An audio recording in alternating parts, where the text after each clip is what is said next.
skill to do that, but in the microcontroller with the capacity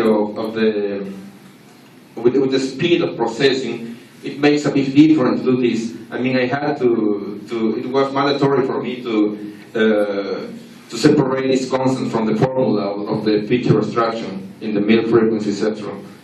Well, for the discrete cosynchrone form and from the fast Fourier form, we had the facility of the microcontroller, I mean of the DSP-30F, to use the DSP engine. So it has optimized functions to work with this. Well, I also have to deal with this problem. Well, I can use, well, the middle frequency separate analysis return us 13, 26, or 38 coefficients per frame. But I couldn't use 26 nor 39 because, as I told you again, the lack of memory. So I had to manage to do the recognition with just 13 coefficients per frame, and I had to store them in the program memory. Well, this part, well, I use this part for me in order to, as a guide,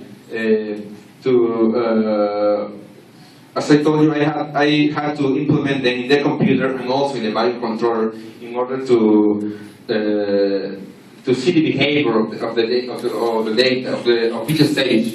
For example, here and here they look almost similar, but for example, in the fast Fourier form, when I had used it from the DSP engine of the microcontroller, there are some difference here, and that's because the DSP engine of the DSP-30F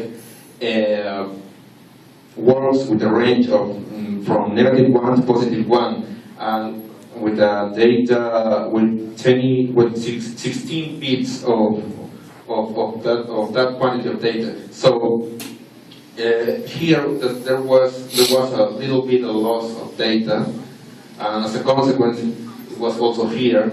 And the discrete cosynchrone form was also, there was also a loss of data.